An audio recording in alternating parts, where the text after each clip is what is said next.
Namaskar. Welcome to this panel discussion of the Dr. Maya Rao Kathak and Choreography Conference 2020. It will resonate with most of you when I said that those who choose the performing arts as a passion, more importantly, a career, are a brave bunch. And it is from that day onwards, we also take on an eternal dance partner called Resilience. Given the gravity of the present scenario, this panel discussion is aptly named Reimagining Resilience. As we speak, a third of the global population is working from home. Many have already lost their jobs. COVID brought our lives as performing artists to a standstill.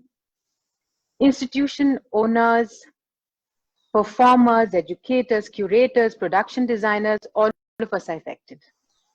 So how do we place the performing arts in this scenario? To discuss these thoughts, we have a stellar panel today with us, and I'd like to introduce them to you. We have the brilliant Mahesh Dattani, who needs no introduction, but I will still give him a really short one. Mahesh is a hugely feted playwright, theater practitioner, filmmaker, and dancer. He's been a dancer and mentor to many. Lynn Fernandez, who heads Nrityagram, who's a curator, production designer, and known for her path-breaking curation and organizational skills.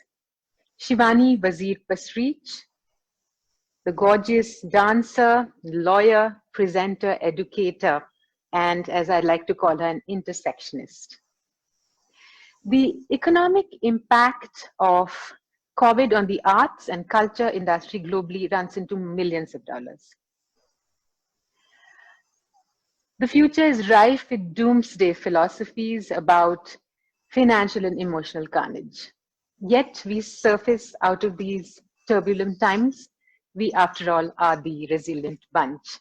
So with that, I welcome you again on board. Thank you so much, Mahesh, Shivani, and Lynn for being with us. I would like to ask each of you to share how we view these times and your survival mantra, so to speak. Could we start with you, Mahesh? Sure. Thanks, Madhu. Thanks for inviting me to be a part of the Resilient Bunch. Well, a couple of years ago, this is obviously in the pre-COVID era, I visited Anne Bogart's City Company in New York, in Manhattan, and they use a lot of very, very rigorous Suzuki training where the body is really sort of pushed to the limit. And I was struck by a remark that one of the instructors made. She said, the body in crisis is very interesting to watch, right? And I agree, because not just the body in crisis, but what the body does to overcome that crisis becomes hugely important and therefore artistically relevant. So today, I guess the body is in crisis, but it's not as a result of rigorous training. It's not a neuromuscular crisis, but it's the crisis involves the very air that we breathe. And I think it's going to be a very, very long time before we trust this air in a social space. And social space or space is really what defines us as artists, because what is it that we have that the cinema, medium of cinema or the digital media cannot offer, that is that we share the same time and space with our audiences. And I think that's the unique quality of the performing arts. So now what do we do when that very space has been taken from us? It's like we've lost 90% of our canvas. So what are we going to paint on? In fact, what we do now in this moment of the body being in crisis is going to define the future of not just art, but the makers of art, and even as a culture. And if I may sort of add, if it's not too overblown, the future of civilization itself. So we are definitely at a turning point. What's around the corner actually is something we can only speculate and surmise. And as artists, especially, we've always had our insecurities. Be it fragile egos, be it whatever, petty vanities or whatever. And yes, occasionally we've risen above that to make some art, right? But even there, the divide has been very clear that for some of us who have the wealth and the resources, the concerns have been more to do with form and content. And for many of us who do not have the resources and who are poor, the concerns are very much of subsistence, right? So this is already a situation that we've had for thousands of years. So now, what is this new situation going to do with this in this post-viral era? And this period has been thrust upon us. It came from as a bolt from the blue. It's not as if we slipped into the modern era and then the postmodern era. And it's not as if these eras that were defined by intellectuals and artists. This definition has been thrust upon us. Nobody wanted a post-viral, post-COVID era, but it's here. So I think it's going to take a while before we embrace the truth that there's no looking back, like that there's no going backwards. But at the same time, I think as artists, crisis is something that has fed us, that's fuel to our creativity as well. We perform best, we create best when there is adversity, not just in our lives, but even in our artistic world, especially in drama. A crisis is what actually unfolds the story. That's when you could say the story has really begun. So yes, it sounds very doomsday, but I think there's a lot to be gained. There are plums to be plucked out of this period of hibernation. Because as performing artists, we are hibernating right now. There is, of course, the thing that we represent ourselves digitally, but then that is a representation of our work. It is not the representation of our art. And so it's a wonderful document. It's a wonderful period of transition where we can sort of remember our art, that the memory of our art remains in our bodies and in our feelings and in our emotions till we come back again and trust the space. So to sum it up, I think this is a very interesting time. We don't know what the outcome is. It need not all be negative. Who knows, maybe the traditional hierarchies may crumble. Maybe not entirely, but at least 2,000 or 3,000 years of having social inequity. Suddenly we're even discussing that how do we deal with this kind of social inequity. I think that's a very positive sign. I think as artists, we've learned to reinvent ourselves. And this is, I think, the greatest reinvention that we as performing artists may have to make. So it's very exciting. And I think we should take the challenge head on. There are no easy solutions. It's too early to think of solutions, if you ask me, but that's my opinion. But I feel that, the subject of this conference is resilience. And I don't think that should be taken cynically at all. That yes, we will bounce back, but what are we going to do? We have to reinvent ourselves, because when we come back, the world is completely different. So where do we go from here is something it would be very interesting to discuss with all of you. Thank you. Thank you so much, Mahesh. And so beautifully put. I was just reminded also when you said that adversity is what fuels a script, for example, from your script writing classes. And also, Maya ji always, when she taught how to plot a choreography, she would always say, and this is a break in status quo, story doesn't go forward. So we are very, very much there. You also spoke about the somatic intelligence, the also about the very definition of the composite arts, which is to create in space and time with energy and movement. And if we don't have this space as we know it, the physical space, it's definitely a time for reinvention. And also a very important dinner table conversation that's happening across the world about choosing economics versus artistry, or should it be lives versus livelihood. I think those are questions that will keep coming up in the next few months. Thank you so much, Mahesh. We'll come back to you soon. Over to Shivani. Shivani, if you'd like to share a few thoughts about the subject. So after hearing Mahesh, there's so many trains that have left the platform. Mahesh, you talked about equity coming into the picture. You also talked about the lack of predictability of this whole COVIDian period. Now, frankly, pre-COVIDian period also there have been crises. Demonetization was one huge crisis which we thought was going to hit us like how, and it did. Many people suffered unrepairable consequences, I suppose. But at the same time, resilience is something that is just unparalleled when it comes to the human being, and especially the creative human being.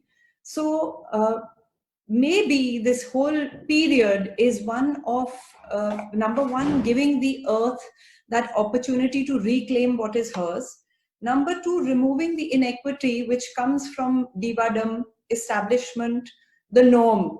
You know, like for example, if you have a particular way of performing, a particular way of coming on stage or communicating with an audience, all those norms are broken now.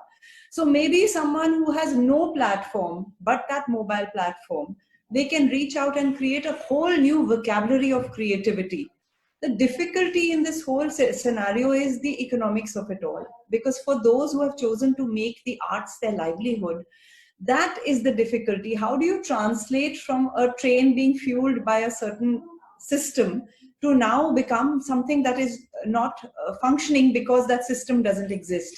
So I think more than the creative aspect, it is the financial aspect of the creative world. Because when it comes to the stage or the space or the collective energy not existing, Madhu, recently I attended a healing session online, and frankly, I was very skeptical. It was Nard music. And really, the sounds and to lie down and to tune into that through Instagram was seeming very far away. And when I logged out, also, I said, this really didn't work for me. But the whole night and the next morning, I was in that space. So obviously, your take home is not what it is face to face, but there is something that's happening within your soul. I mentioned to you that I'm looking after little 2-year-old kids through the study school. And it was great fun because I took over as director of the school about a year ago. And I had, like, suppose if it was the Ramayana, I made them into little ringa ringa roses of the families, the different wives, with Dashrath coming in, the Hanuman story, and the children loved it. So it was great fun to work in, the space and energy, the collective being together. And suddenly that's all taken away from us. A beautiful green campus, gardening space, yoga space, interaction between the children's space. And we've gone on to the virtual platform. So we're doing a virtual learning platform for the study school children. We've called it Ma'am, Dad, Mom, and Me, because now it's no longer about the teachers being able to deal with the children. We need to bring the parents into the picture. So earlier, if it was a performer and an audience, that's maybe not the vocabulary anymore. There has to be that curator, because curation is key. There is so much stuff available online. For example, going back to the children, there are unbelievable numbers of stories and educational tools and science experiments, even yoga classes. How do you curate it in such a way that the person who's sitting across that screen is mesmerized?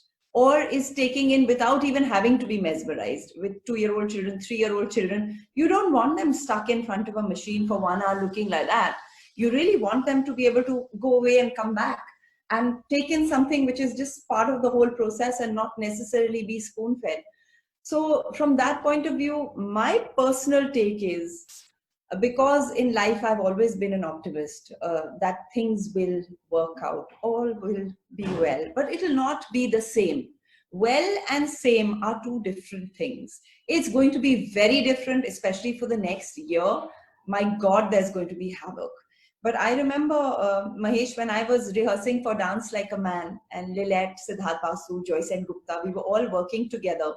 And Lilette, who was my director, would be traumatized, because every time we reached the end of the play, which was your climax, where Ratna had done something unforgivable, and I was playing that part of the younger Ratna, I would just freeze. And Lilette was so scared, because till the day before the show, I would not do that part. And then finally we went on stage. And frankly, it was the horror of what that part was. And I was feeling it so intensely, I could not express it. And there on the stage with the audience came out a performance that I would say was my lifetime performance. And so that space and that energy, my God, is it going to be missed? So also, Lynn, I've been so grateful to you for doing lights for shows that we work together on, because it really makes it. So that's the other thing. Sitting in your homes in front of a computer, how are you going to create a set? Not everybody's a Lynn Fernandez who has beautiful lighting, beautiful props, beautiful everything. So how are you, as a performer, going to engage with your audience? It almost has to be so deep and meaningful to you personally, that the other person gets that message. Because as a performer, I am not dancing because I am such a great dancer. I am dancing because I have something to say. And that meaning has to reflect in my work, so that the person who's watching it wants to watch it because they want to know that story. That's what I think. We just have to really reinvent the work that we are doing and the reason we are doing it. Absolutely. Thank you so much, Shivani. In fact, the other day, I think all of us artists are having these conversations about how does it feel sitting in your little bubble and then recording for, classes and everything. So I was saying it feels like, when we were younger, our generation used to watch this, Star Trek with Captain Spock seated inside this spaceship and looking at the world outside. And I'm just waiting for someone to say, like, beam me up, Scotty. Beam me up, Scotty. So, so, those days. Lynn, over to you. Would love to hear what you have in mind. Okay, I won't go back to what Mahesh and Shivani have said. Both are, that is exactly what all of us are focusing on right now. That's also on my head. There was, because I don't know if you know, but I have a background in psychology. I worked with seriously disturbed adults for a very, very long time. So for me, it's the emotional well-being that becomes of primary importance in any such thing. At this moment, with the COVID crisis, we are all, it's probably it is the biggest disruptive event that this world has seen, and it's happened globally. It's right across the world. Everything has come to a standstill, and we are in a wonderful, there are two things I'm focusing on. Is one is we are in a wonderful position to literally rewrite where do we go from here. Because whatever was there last year or pre-COVID, before COVID, will never come back. It will never be the same. We're dealing with three paradigms, as it were. A friend of mine was talking to me about it, and it really made a lot of sense with regard to where we are right now. Is what we are dealing with right now is, or the only way to deal with where we are right now is now, after, and later. Those are the only three within that paradigm. Whenever we look at anything, we can only think about it like that, because we will never be in the back over there. Which means right now, what we do right now, and I've interpreted to mean that what we are doing right now is, I believe, is we need to focus on ourselves. We need to focus on taking care of ourselves emotionally, physically, stopping, pausing, nourishing ourselves so that we can be ready for the after. We don't know what after is going to be or when after is going to be even. For us, right, it's now. Till this now finishes, we are going to be in the now. And then after will be a time when we need to go back to livelihood. Livelihood is like really a huge deal for all of us, for all of us. And, you know, unless you have food to eat, unless you have a roof over your head, unless you're able to provide the economic security for your family, there's no art. You cannot make art. You cannot do. Those are all wonderful things that come later. So that's, I believe, is going to be the next stage that we need to focus on. And then later is when art and the making of art will happen. Now, I don't mean that we don't think about art, we don't start planning for it. But I really believe that at the moment, what we need to do as a community, since we're talking about live arts and performers, is to focus on ourselves, to stop, to breathe, to nourish ourselves so that we are ready for the after that is going to come. The other thing is, which for me keeps coming back again and again, is that this is the biggest disruption that has ever happened in the history of this universe. And look at how wonderful it is that we have right now such a great, huge access to digital technology that never existed. Because it's there, I'm able to reach out and talk to my sisters who live in Canada. My Shurupa and the dancers are able to take classes for somebody who's sitting in South America. It's fantastic. I mean, just to be able to at least retain some level of normalcy using this technology that is available for us. And I think part of taking care of ourselves is to find normalcy within our everyday structure, to find some semblance of control, because everything is out of control right now. We just have no control over anything. We don't know when this lockdown will end. We don't know when we will be able to go back to performing. We don't know when people are even going to be allowed to come close enough to each other, etc., etc. So we have to find some way of bringing in some semblance of control and use all the means available to us. And we have the greatest means available to us right now, which is digital freedom. So yeah, that's what's going through my head at this moment when I'm thinking about the COVID crisis and how are we going to deal with it and what's going to happen with it. Right. Thank you so much, Lynn. Actually, I remember that when each of us decided to be a dancer or a theater practitioner or a production designer, we all took a decision. I remember when I decided I wanted to become a dancer, I called my mother, made a trunk booking from Delhi. It was after the American Dance Festival. Shivani and I were together at Triveni, and I cried. I was all ready to sign up for an IIM CAT exam, etc. And I said, I want to become a dancer. Can I join the Choreography Institute again? And she said something to me which is sort of the crux of my belief, which she said, are you ready to choose creative satisfaction over monetary beliefs or monetary success? And I said, yes, I'm ready. I was ready. And that's why every single time there is a conference or when we are talking about lack of funding in India, I don't crib, because we all chose to do this. But somehow the challenges are getting harder and harder, especially as we've entered this 21st century. And although everybody takes the crux of culture, it is not given the importance that it should at such a strong undercurrent of our existence. So I'm going to just come back to Mahesh. And Lynn, I want to come back to you about, we'd spoken about disruption and how these times have, really been a great equalizer, but with that it brought so many other issues, thrown up so many other issues.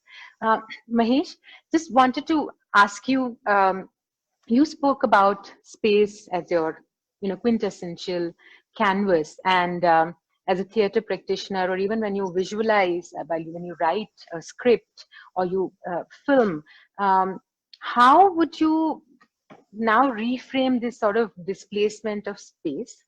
And there was another question I wanted to ask you. As I'm talking to you, there are a lot of questions coming up. And there is a question here which is related to something, Mahesh, you will be, we were talking about livelihood. All of us are talking about that too. That there are many groups and artists who are offering online classes and performances. In fact, Bolshoi, NCP, everybody is offering free viewership and films. Now, I think the Cannes Film Festival was also out there to be viewed.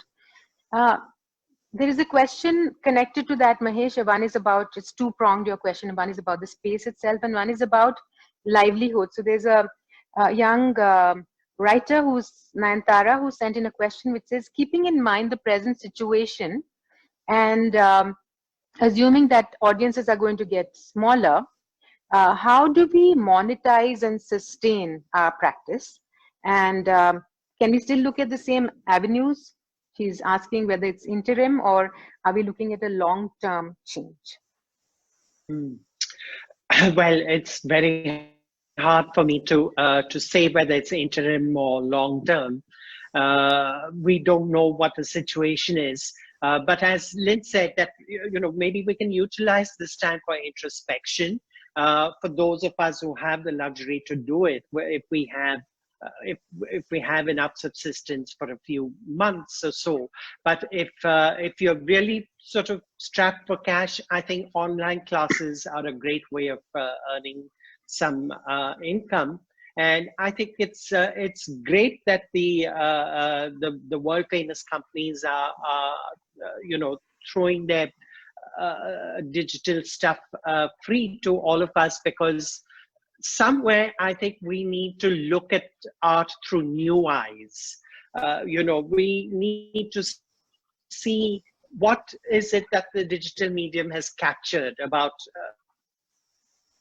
art. Like if I'm to watch a National Theatre live production on my screen, why am I watching that and not watching, let's say, an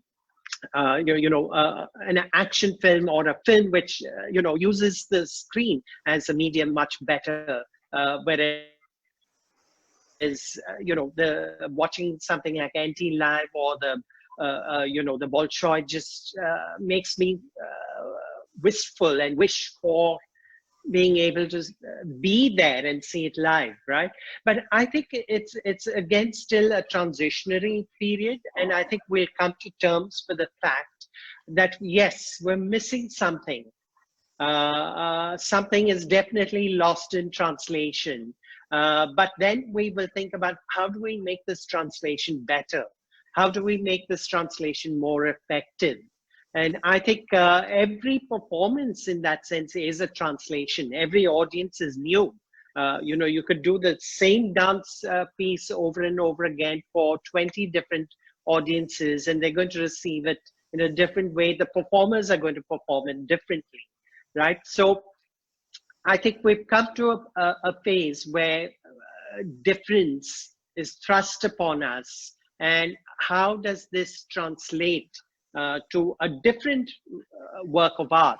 We need not call it theater. We need not call it, a dance performance. It could be something else. So maybe this is a good opportunity for all these lines and boundaries to blur. Here we are talking about future like an economist would, or as a philosopher would. And I think the fact is that everything is connected. So I think the interconnectedness of all these branches of sciences and art and philosophy and spirituality will create something new. So coming back to the question of subsistence, sustaining yourself, I think just keep your eyes and ears open for opportunities, and who knows, new ones may emerge. And I think we just need to sort of prepare ourselves for that. Thank you, Mahesh. Yes, I think a lot of rethinking needs to be done, and we have to sort of stay positive. Another sort of challenge of this whole adage about fire in our bellies, right? So, it's kind of on turbo power at the moment, I would think. Thank you so much, Mahesh. Yeah. Come back to you. Lynn, apart from heading an institution like Nrityagram, a world-class performing unit also that you have, you're touring all the time. You're also mentor to many dancers and artists, and very fondly referred to as Lynn Amma by many youngsters. I've heard that. Um, I wanted to ask, in a time of such fractured connections, this increased, mental imbalances, low morale amongst dancers, what kind of challenges do you think the arts community is facing? What are the conversations that are going on? And what is it as a community? Yes, we're thinking of subsistence, we're thinking of our art, but what about our emotional health too? Yeah, the dance community particularly, I think, and maybe it's true for performers in general, actually, because we get out there, you're performing, you're playing a character, you're somebody on that stage. We're used to putting away, and we all grow up with this whole thing of the show must go on. No matter what happens, show must go on. And people just carry on because without paying attention to or ignoring or putting on a back burner what may be going on inside them. But this time is unlike anything we have ever faced. I mean, if you think about it, the whole world is fearful. We are living in this state of fear, all of us, for different reasons. It could be of life, it could be of livelihood, it could be of the future, it could be of anything. We're all dealing with grief at a really deep level. We've lost everything that we've known as normal forever. It will never come back. We're all having to deal with that grief. We're all grieving about and worrying about the possibility of loss that may happen. So, with performers, it becomes very easy to ignore it and carry on and think about subsistence and, what am I going to do in the future? I must create a new work. I must do this. I must do that. But I really think we need to break open this conversation, especially amongst performers, specifically amongst dancers, about our emotional well-being and emotional health. It's extremely more important right now, for each one to be aware of what's going on with them, because you can't continue to create great work if you are totally fractured and breaking up inside. And I think that is the most important thing, which is what in Nityagram we are trying to do, is to get people to focus in and look at what's going on with them, to create a semblance of as much normalcy, bring back our, okay, so I'm going to digress a little bit. In right now, Shurupa and 3 of the ensemble dancers are in the campus. We are in a very unique position in that they are being able to rehearse together live, right? So after the first 2 weeks, we were going nuts. We were trying to figure out, how to do jhadu, poncha, cooking, this thing, that thing, looking after the garden. So everything was completely upside down. Once that was done, we decided, okay, let's bring back some semblance of normalcy, some semblance of control into our lives. So the first thing we did was their classes, whether it was their yoga or their body conditioning or, their general rehearsal, basic training, choreography, whatever it was that they did in their life, we brought it back in place. We started doing things like I host a dinner every Sunday. We're 10 of us who are living here right now. Every Sunday I host a dinner party. Everybody dresses up. They come to my house. We play music, usually very dodgy music, because there's always arguments about what is it that we should be playing. People get together and bring recipes for cocktails or, do stuff like that. We laugh. It's some semblance of some kind of peacefulness, some kind of happiness, some kind of joy, because otherwise we are all burdened with what's going on everywhere. So that's been the main thing, is to try and get people to focus on emotional health.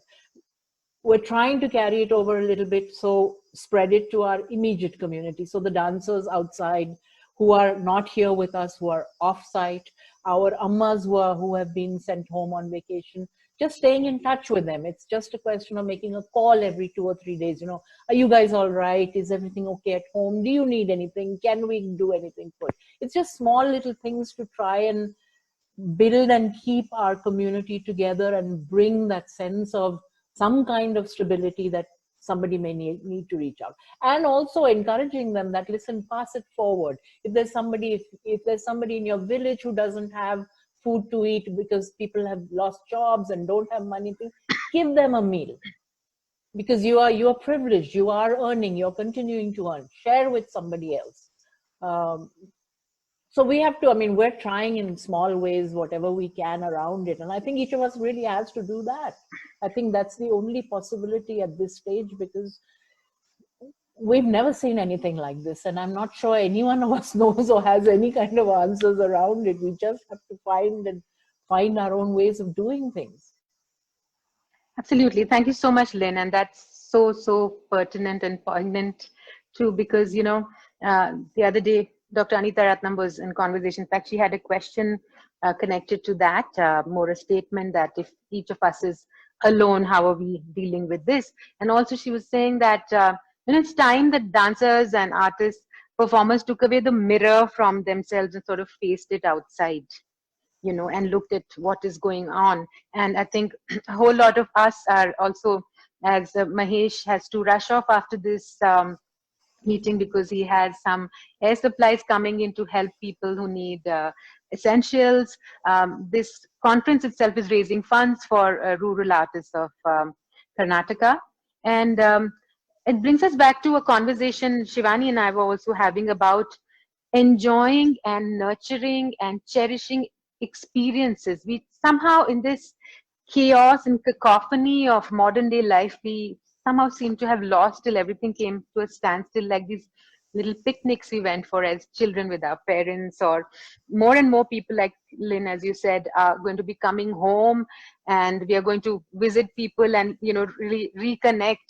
And since it's the Dr. Myra conference, I'd like to, just before I go to Shivani, share a little anecdote about her. She was quite a encyclopedia, as you know, of knowledge, and also all these adages and other things. So I remember as a little girl, I was all of maybe 14 or 15 and getting ready for my 10th standard exams. And the Bolshoi Ballet came to Delhi, and they were presenting Swan Lake.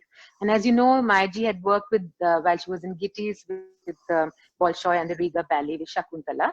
So the ballerinas and everybody came home, and they said to the interpreter, little girl, you're going to come and watch us tomorrow. It was in Kamani, we didn't have Siri Ford yet. So I said to them, no, I have a maths exam. And I grew up in a very middle-class Delhi Patodi house community where you had to score, Shivani, the pressure of those days. And I said, I'm not coming. So my mother tried to bribe me and say, Acha, tum aogi, to I'll take you to Bengali market for chaat if you come. So, and so on and so forth. This went on. And then she said, Dekho, maybe tomorrow you might not do well. I know you will not flunk, but you might not do too well. Yes, your score will come down, but you will never get to watch the Bolshoi Ballet now, as you see it in its prime, because in a few months they may be no red flag, they may be no Soviet Union. This quality you will not see. And I went and saw it. And at that moment I got it, that always choose an experience over everything else, whether it's hoarding or what people expect of you. And ironically, 4 years ago we went to Russia, and Swan Lake was playing at Bolshoi, and we had to buy tickets in black at some $170 and sit in one side, and the other person is dancing. What is she doing? And so the thing is, yeah. So that's I think this great equalizer called COVID has also sort of put us all in that same space. Shivani, I'd like to ask you, like I've mentioned before, you're such an intersectionist. You're straddling the performing arts, policy making, the educational system, presenting at least, I say, repeat, at least 5 events a week. And you're physically there. I've seen you move from place to place, from countries to countries, overnight. How are you coping with this scenario, with this concept of live art doesn't exist, events don't exist? And also, I'd like you to share something about, you had a very interesting anecdote about this study school project. So Madhu, with regard to how am I coping, like life hasn't been busier. I wake up in the morning and I have this routine, which is something that I'm not given to myself in ever since the kids came along. because with children in the house and a husband who's got a very dynamic career and your own ambitions where you don't want to stop dancing or stop doing theater or stop reinventing yourself, it becomes very demanding on the individual. So for me, to really give that time to rejuvenate was not happening. So this COVIDian period I've used to do the Ayurvedic oil pull, where you put oil in your mouth for 20 minutes and swirl it around. During that swirling time, I chant. And I'm finding that this chanting, prayer, or maybe it could just be even just breathing for someone who doesn't want to chant, is tremendously empowering. So for me, I do this, then I do my yoga, then, oh my God, I have to be set for the online class with the little children. So, and then after that, there's some event. The events industry has been having lots of conversations about connecting and what the future holds and what are the opportunities that can be found in this whole period. So they've needed people to present those and weave them together. So it's been quite as if I'm working, and with this whole platform of digital freedom, Lynn said this. And from her saying how we have this digital platform, I would like to say we need to really go deep into gratitude. This digital platform is not something that can be taken for granted. It really wasn't there. The whole world has come to a standstill and the whole world is connected. My husband's in an international arbitration today. He's got his lawyers and arbitrators from all over the world and they're functioning. So that's a privilege. And in my work on Draupadi, when we did the play, Draupadi Will My Spirit Live On, back in 2010, it was a play where the first performance didn't match the last performance, because every time we did it, it evolved. And through our journey of performances, and Mahesh, I don't know if you remember, but I came to you sometime in 2008, 2009 saying, help me put this script down to paper. But whoever tried to help me, and you really did, you always have, attending your workshop also, a playwright's workshop, my God, what an inspiration. I never thought I had it in me to write anything, because I was always the performer. But the play was inside my head. And no matter how much I told people and how great they thought the idea was, they couldn't go inside my head and put it down on paper. So Draupadi then came out, and I had this director from South Africa called Tina Johnson. And Tina and I, my God, if you saw us together, you guys know Dilip Shankar. We've all worked with him. And Dilip was Krishna in the play, and I was the old Draupadi. There was a new Draupadi too, because we brought Draupadi into modern times. And Dilip always said, it's really hard for both of you to work together because you're at loggerheads. And because of that, the manthan, what comes out is sheer magic. So we brought out the best in each other. And it was really a hard journey. And it was 6 months. I had scheduled for our performance in Jan, but it took us 6 months from having written the play to creating it into a performance. And during that journey, the cast and crew of 16 gave of their time and their lives so completely. And the essence of Draupadi, eventually after a series of performances, was forgiveness. And forgiveness roots from gratitude. So I think in these times also, this manthan is going to be very tough, and it's going to be a grind which sort of takes from you maybe what you're not prepared to give even. But as Lynn said, you have to keep a good mind space. When you say the show must go on, I mean, who on earth would have had travel cancelled, shows cancelled, work cancelled, everything that was the essence of our existence cancelled, and for no fault of ours. So in a sense, you really realize what is this cosmos about. So maybe that this is very easy for someone who doesn't have to worry about their next meal to say. And for someone who's walking home hundreds of kilometers, not sure if they'll ever get there, it's a different thing. But it really is a rethink. And the world is not going to be as populated as it is. It's a burden that the earth cannot take. Ushma prachand ho rahi, vanaspatiyan lupt ho rahi. I did Prakriti in Sweden, and it was a trilingual production. And when I would perform it, it would disturb me so deeply, because none of us are ready to take cognizance of what we are doing to the earth. We talk about it, we debate it, But even in these COVIDian times, we're talking about getting back to the normal consumption, the normal appetite, the normal existence. But is that normal sustainable? Is something that maybe nature will show us. Absolutely, Shivani. I think also well said about friction and churning as important, catalysts for the new normal. Maybe not the same normal that we knew earlier, which was definitely, as you said, about overconsumption. But people are consuming art very differently, and as we've noticed, there've been these little stickers about how during these times everyone's turned to the arts, whether it's dance, watching dance, theater, film, painting, reading. Everybody has gone back to it. And so I had an interesting question.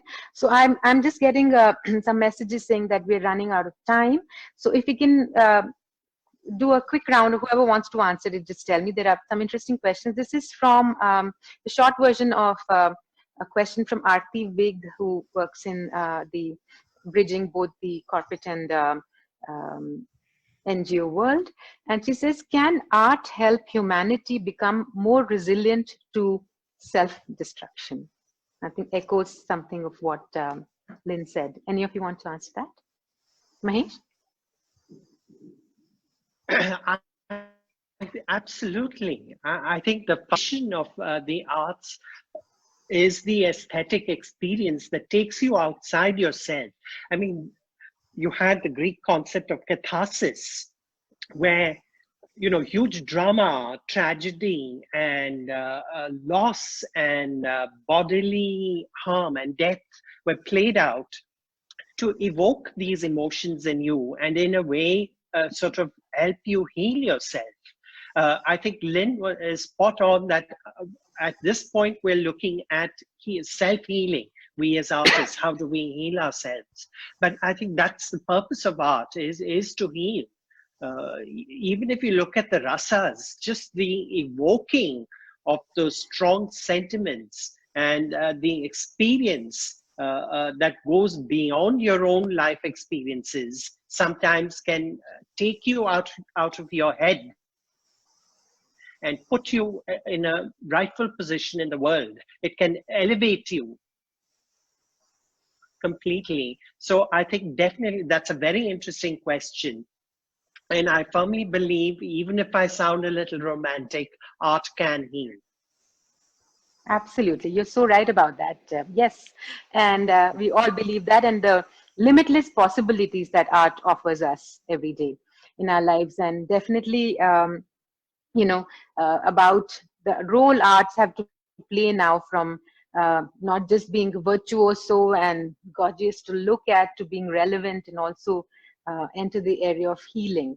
There's another question from Masum Parmar, and any of us can answer that. And he says, actually, there are two questions that have come from also from another wonderful, very dynamic person, Umang Bedi of Daily Hunt. So I'll read them both. They're similar. So the artist is asking, the arts, like the rest of society, is a field with extreme social injustice.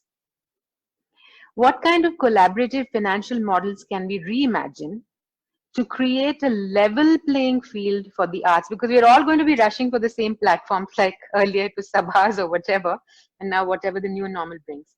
And Umang's question is, how would you reimagine, rethink the world of arts and performing arts after COVID to be more equitable, more varied, more democratized, and less winner take it all? Arts, though nurtures society, has not received its due and credit in India. Considering the already dwindling funding before COVID, how will we save and further promote art forms that were already on the verge of being lost? We could all take a shot at this if you'd like.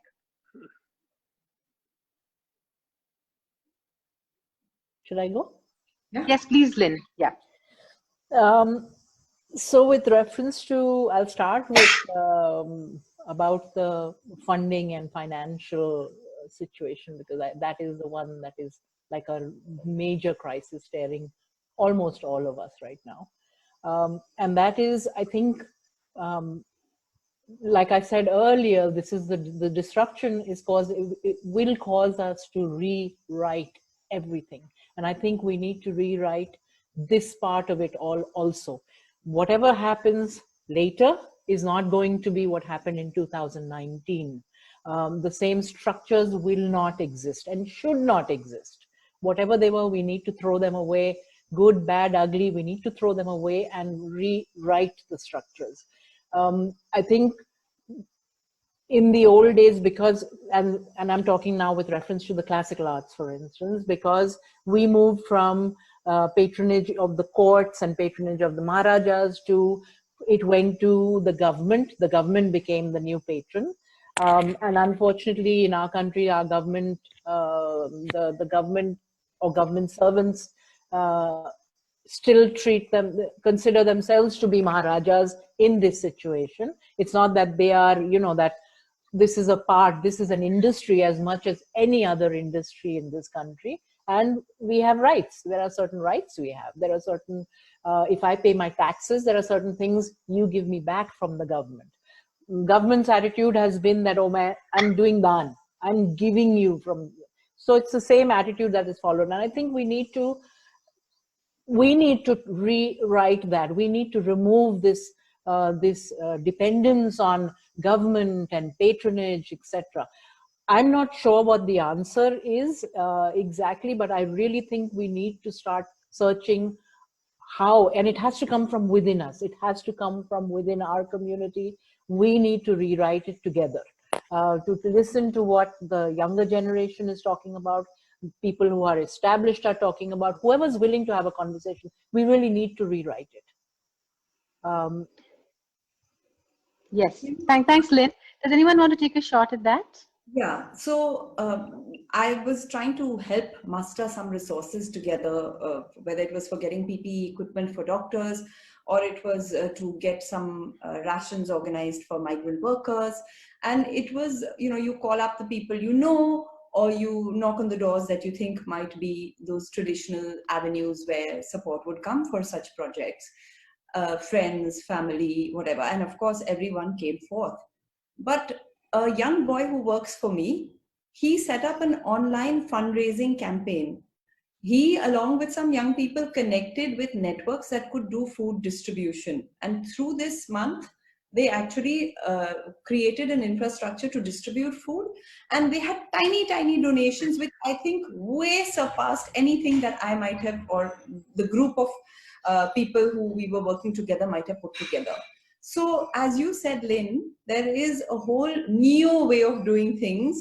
So, the scalability, number one, we are looking at metropolitan cities where the consumption has an overload. For example, when I was talking about the study school's virtual learning platform, virtual learning is something that's happening in metropolitan cities, but tier 2, tier 3 cities are not as on the ball with virtual classes. So similarly for performers or artists, maybe they can look at methods of reaching out to an audience which is not your traditional audience, engaging them with a lecture, learn, see and do. Because when we did Khubsurat in the early 90s, it was a television program where we brought fashion, fitness, modeling, all to the fore, which was not the normal consumption of an average Indian television watcher. And the program was a tremendous hit. But a year later, when we inserted a part about you can be part of this, you can send in your photographs, you can be selected as the model of the week, the whole appetite for the program changed. So I think this period is one where it's not going to be I am the performer and you are the audience. It's going to be I am the custodian of this knowledge. I will share it with you and maybe we can create something together. For that, there could be a revenue structure worked out. I mean, it's just a thought. It's just a thought.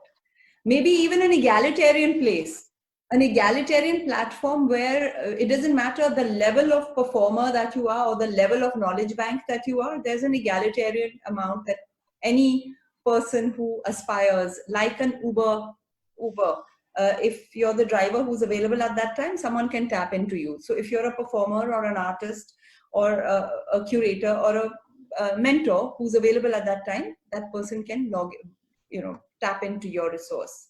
So that's just a thought, because frankly, there's no clear way. True. Thanks, Shivani. I think clearly creating ecosystems and also taking ownership about this and moving towards a more egalitarian structure is definitely the need of the hour. One last word from Mahesh, and we really have to wrap up because after this there is a film waiting to be shown, and there's so much more to be said. Mahesh, I think we'll let you wrap this. Full mandala. We started with you. Okay, thanks. Thank you for the privilege. Kill me for being an idealist because we're talking about ecosystems now. Is that what I envision and what would be great is some kind of a global artists union. I think we are on the verge of economic ruin, but we're also on the verge of an economic revolution. And especially since we have the digital platforms available. Now, how this union works is that every patron who pays for either a particular artistic performance or makes a donation, the money goes into this union. And then at some given period, every month or every 3 months, the money is equitably distributed to all the artists belonging to that union. So if you pay $200, or now it's probably, I paid $500 for Hamilton, is that money then will go into the union and it will be equitably distributed. So it may become a win-win. It's a bit like restaurants where the tips that the waiters collect go into a kitty, and at the end of the day, the tips are shared equally amongst everyone. So maybe that's just an idealistic vision. Kill me, but on that note, I think it'll be nice to leave with a dream. Thank you, Mahesh. I'm sure Maya ji is smiling at you because she was a quasi-socialist. So, and I think this sort of dystopian I didn't want to use the S word. It's out there. We said it made now. a comment that. Sorry. Yeah. Yeah. Just before we do conclude this, Madhu, I'd like to say something. Just remembering Maya ji, it was a huge privilege to know her, to have stayed with you while she was there, and to have had your friendship, to have known that you're a safe custodian to hold the keys of this legacy, and the way you have carried it forward. Thank you. Thank you so much, all of you. And on that note, I think all of us are idealists, and we do believe utopia exists in the art field, and that we will all strive towards that. Thank you so much. When I started off with this thought, a lot of people said, "Oh my God, this is going to be like a lot of complaining." I said, "No, not these panelists, because they are strong individuals." And all of you, thank you so much. You spoke about solutions, you spoke about possibilities, you spoke about strength and resilience. Thank you, Mahesh. Thank you, Lynn. Thank you, Shivani, for being with us for being such an important part of this conference. Thank you. Namaskar. Thanks, Madhu. Thank you.